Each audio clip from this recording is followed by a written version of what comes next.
せないこのルール狂えないあなたを見つけた揺れた予感と世界にだんだん僕は好きと思って So I was right.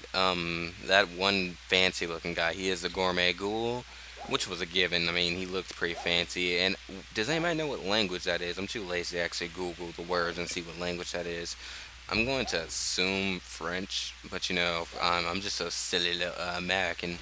But yeah, we get to see him, and Kaneki is really, really, really gullible, and that was pretty sad that how gullible he is. But before I get to the main part, which is the end of the episode, like nothing else big happened, but we get Toka, like she when she was with I guess her friend in school or whatever, and she was feeding her, and I was thinking, oh, well, we did just learn that they chew, like they fake chew, but she actually ate it, and she was in the bathroom trying not to vomit, trying to force herself to pass it.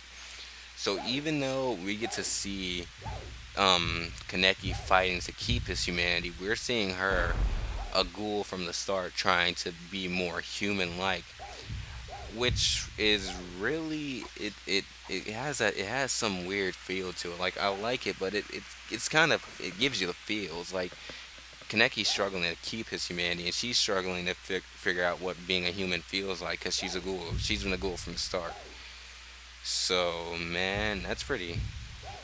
I don't know. I feel bad for her, but Kaneki being gullible went places with the gourmet ghoul, and when the gourmet ghoul was thinking about Rize and how she denied joining his gourmet club, he broke the cup and Kaneki cut his finger, and he just went crazy. He went to the bathroom and was sniffing it, and the look on his face when he was sniffing it, it was just I don't know. I don't know if it was.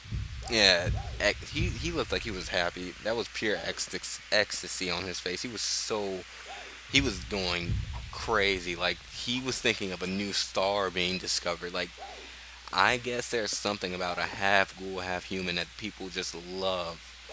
Well, not people. Ghouls just love, and they wanna. He wanted some of that. But one more thing before we get to the main part. The new character, I think her name was Ettore. I do like her, and I like the other guy.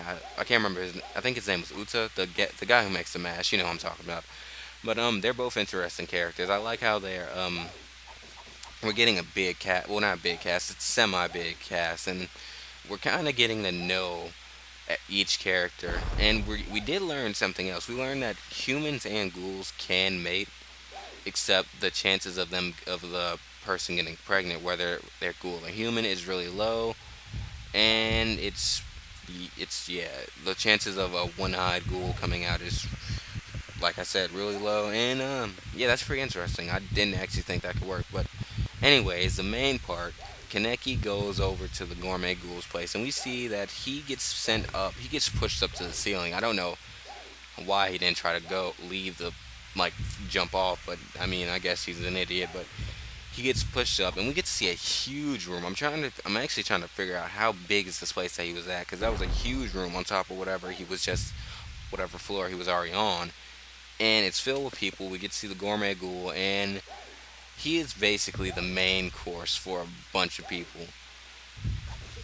That big thing, ghoul thing, whatever it was, and it's mama, whatever you want to call her. I don't even care about her. That part was funny and extremely good. Like parts in this episode, like I was laying down when I was watching this, and parts in this episode just made me sit up and just spaz out. And one of those parts is when Kaneki was getting strangled, and then his ghoul eye, and then his eye just went to the ghoul eye, and he just broke free and punched him.